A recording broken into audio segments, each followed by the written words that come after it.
सुनाई देता हूँ। क्या बैठता होता है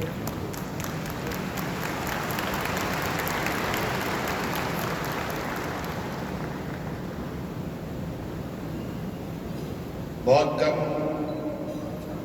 बातों को रखना चाहता हूँ आप लोगों से, क्योंकि आप सरकार के अभिन्न अंग के रूप में आपको एक ऐसे क्षेत्र का एक जिम्मा दिया जा रहा है जहां आने वाले समय में इस राज्य का बौद्धिक क्षेत्र का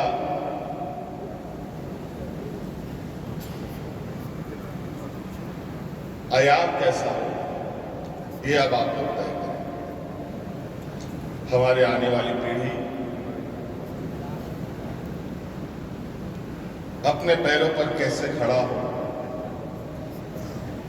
इसको आप सभी लोग तय करें। सरकारी संस्थानों में बहुत सारी उंगलियां उठती हैं, बहुत सारी कमी खामियां दिखाई जाती हैं।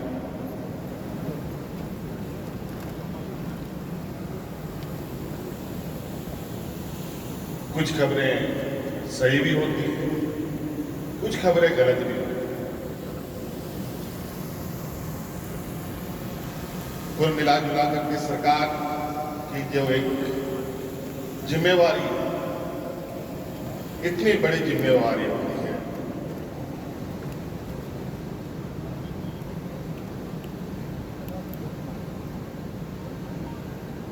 झारखंड प्रदेश में आज सरकार की जिम्मेवारी 3.25 करोड़ लोगों की,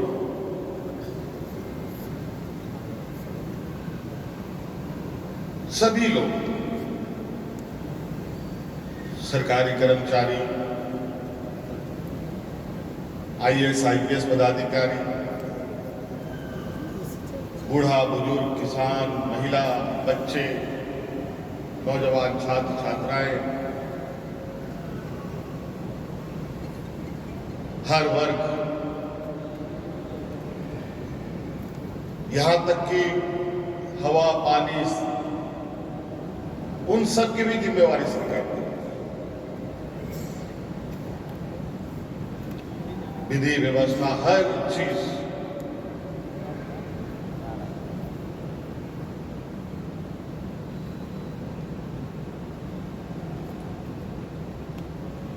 क्योंकि सरकार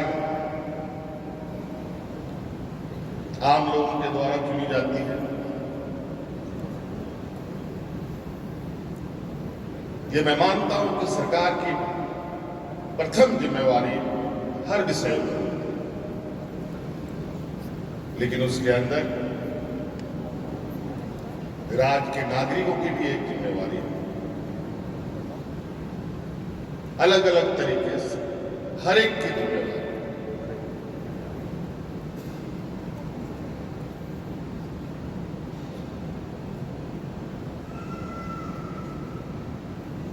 अगर हम सभी लोग एक जिम्मेवार नागरिक के रूप में व्यवहार करें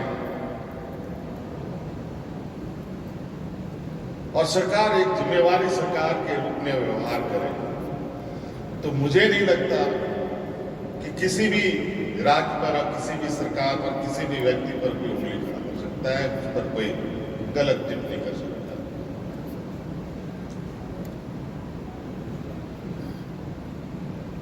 एक बेहतर समाज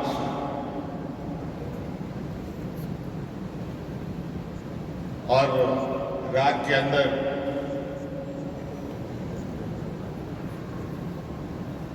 भय मुक्त और सभी का सम्मान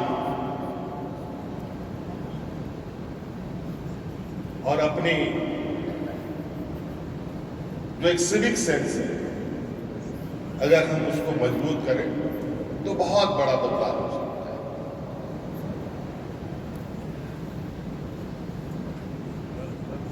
और इन सब चीजों में बदलाव का एक मूल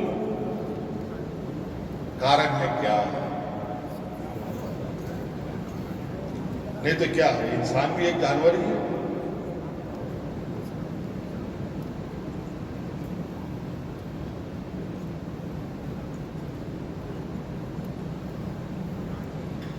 हम लोग जानवरों से अलग इसलिए कहे जाते हैं कि हमें सोचना समझना और व्यवहार करने की क्षमता है।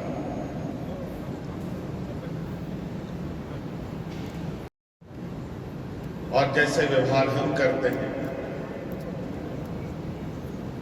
कहीं ना कहीं उसका असर हमारे इर्द गिर्द भी होता है। आज आप सब लोग लगभग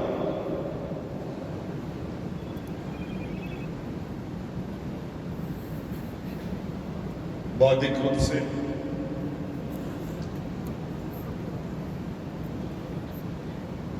संपन्न व्यक्ति है।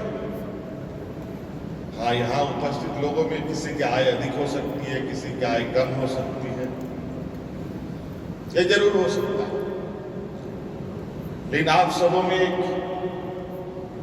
जो खास है, जिसकी वजह से आज आप इतने बड़े तादाद में चुने गए। बहुत सारे लोग होंगे, कई लाख हजारों आवेदन पड़े होंगे। उन हजारों आवेदनों में आप ही सेलेक्ट हुए। मैं उनको नहीं कहता कि जो लोग छूट गए उनमें बुद्धि ज्ञान की कमी हो सकता है कि आने वाले और किसी प्रतिस्पर्धा में वो अपनी किस्मत आजमाए और उसमें वो जगह पाए। ये अनवरत चलने वाली चीज।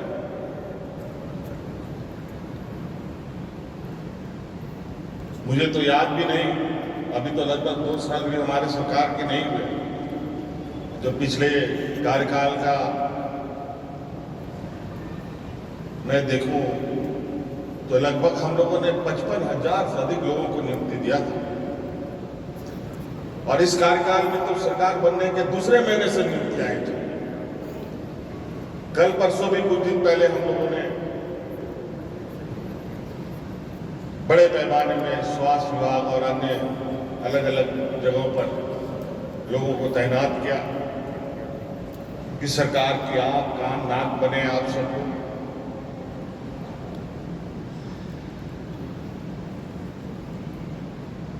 और आप ही के माध्यम से और आप ही के सहयोग से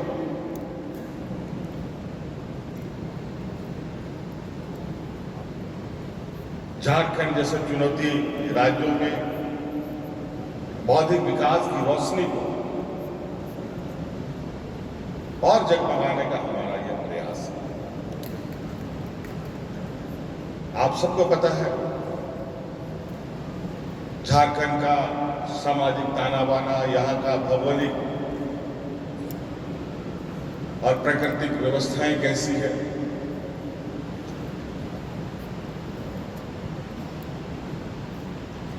इस राज्य ने देश को, दुनिया को सिर्फ देने का काम, उसके अनुपात में इस राज्य को बहुत कम चीजें मिली। और यही वजह है कि यहाँ का शिक्षा बहुत विलंब से शुरू हुआ है। आज भी ऐसी जगह है जहां चुनौती बना हुआ है इस क्षेत्र में।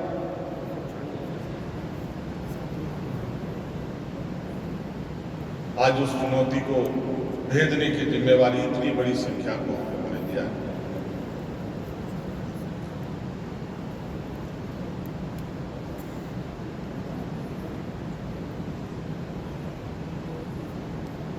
इससे पहले माननीय हमारे वित्त मंत्री जी ने आपको कुछ कहा कि वर्तमान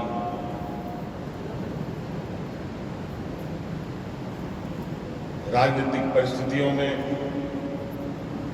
देश और राज्यों में क्या स्थिति है, इसकी भी आप जानकारी रखेंगे।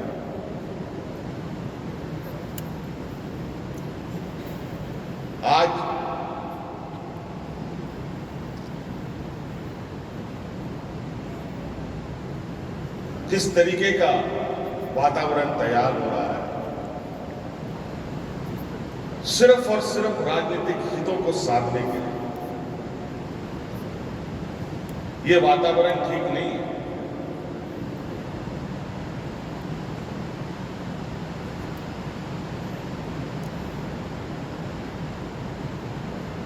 कुछ जो विकृति विचार वाले लोग हैं, समाज में इस तरीके के द्वेष फैलाने में, आग लगाने में लगे हैं, जो आग सबको परेशान कर सकता है। द्वेष आग किसी का जात धर्म नहीं पूछता, वो अपना काम कर जाता है।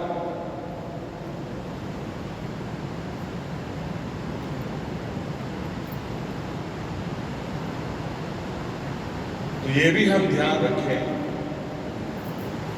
कि हम अपने इर्द गिर्द ऐसे वातावरण को जन्मने ना दें, पनपने ना दें, जहां हम एक दूसरे को एक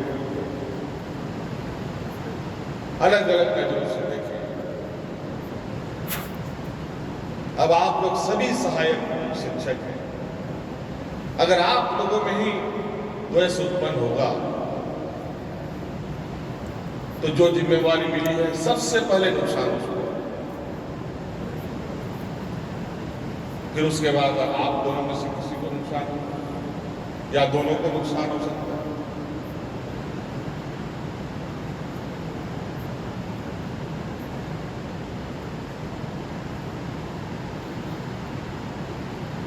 बचपन में स्कूल के किताबों में एक कहानी हुआ करती थी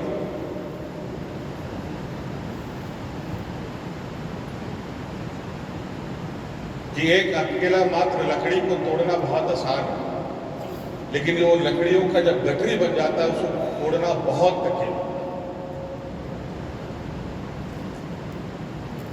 तो आज आप लोग सभी सहायक शिक्षक हैं, आप सब लोग एक गठरी में बंद हैं, फिर इसको टूटना, इसको मरोड़ना आसान है क्या? और ये सारी चीजें आप पर निर्भर करें।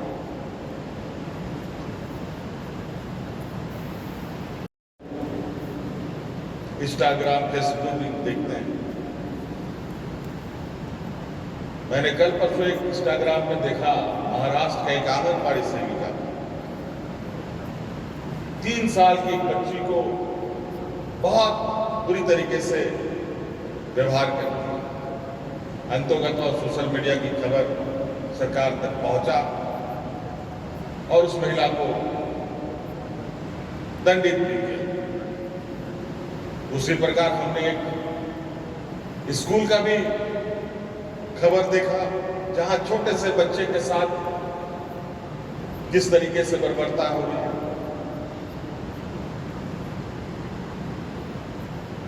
ये खबरें आप सभी के विद्यालयों से ना आए। अगर ऐसी खबर आएंगी तो सरकार जितनी जिम्मेवारी के साथ आप लोगों के साथ आगे बढ़ने का सोच रखती है, उतने कड़े कदम भी उठा सकती है।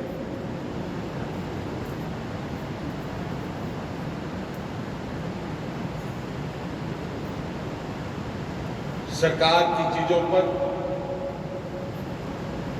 सरकार की व्यवस्था पर हमें गर्व होना चाहिए और उसको कितना बेहतर कर सके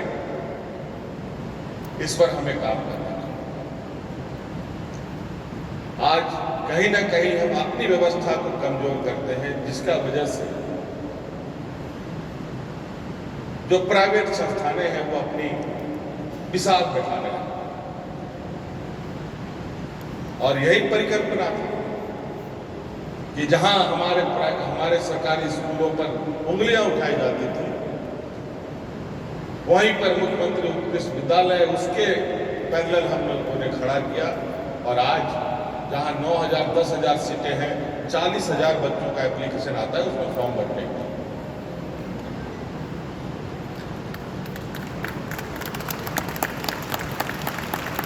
हम लोग उनमें से नहीं हैं जो बड़ी लकीर को रबड़ से मिटा करके अपनी लकीर को बड़ा करके दिखाना चाहते हैं।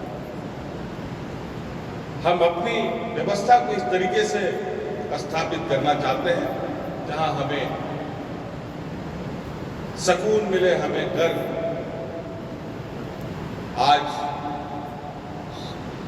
शिक्षकों को लेकर कमियां हैं, ये मैं मानता हूं, लेकिन आज आप देख रहे हैं किस तरीके से लगातार अलग अलग क्षेत्रों में शिक्षकों के लिए हम लोग रास्ते खोल रहे हैं। आज की नियुक्ति में 200 से अधिक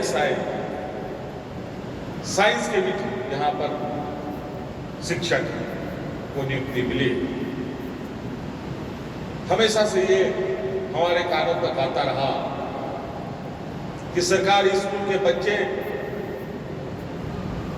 साइंस नहीं पढ़ पा रहे क्योंकि शिक्षक नहीं। आप लोगों के माध्यम से राज्य के बच्चों को यह मैं संदेश देना चाहता हूं, अब आप निराश ना हो। आपकी भी साइंस की शिक्षा की व्यवस्था हमने प्रारंभ कर दी। अब आप साइंस भी पढ़िए, इंजीनियर भी बनिए, डॉक्टर भी बनिए।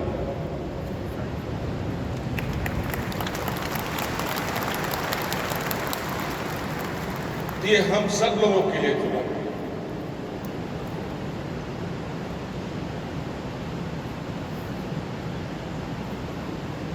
तो इसलिए आप सबको मेरी ओर से बहुत बहुत शुभकामनाएं, इसी आशा उम्मीद के साथ कि जो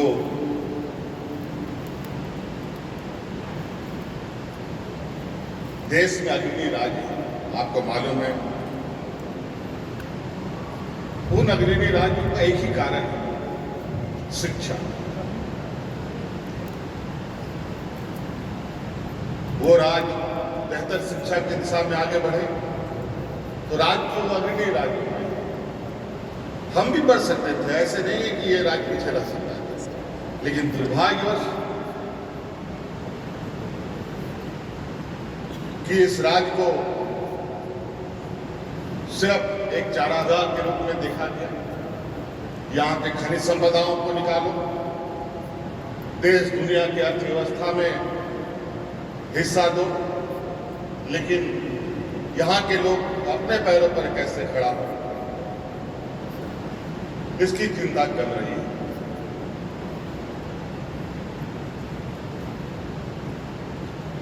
आज इसीलिए नॉलेज बेस्ड हमारा सोसाइटी हो, शिक्षित हमारा आने वाले पीढ़ी हो। आप देख रहे हैं कि आज हमारे युवा पीढ़ी उच्च शिक्षा के लिए देश के बेहतरीन कॉलेज के अलावा विदेशों में भी अपना शिक्षा ग्रहण करने के लिए जा रहे हैं और उसकी पूरी जिम्मेवारी सरकार ने।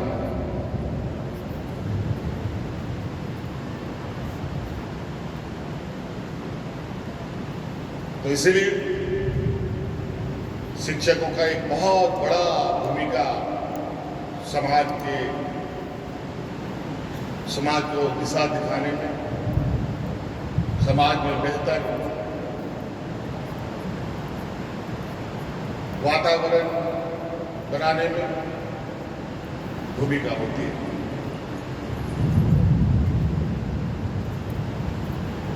और इसी आशा उम्मीद के साथ कि हम लोग आने वाला समय में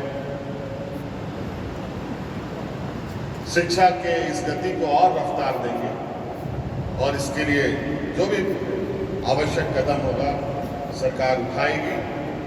और आप सब लोग आज स्वाभिमान के रूप में विभिन्न क्षेत्रों में, दुर्गम क्षेत्रों में आप लोग मोर्चा संभालेंगे निश्चित रूप से आपके व्यवहार, आपके आचरण, आपके बौद्धिक क्षमता के वजह से जिन क्षेत्रों पर आपको मौका मिला है जाने का,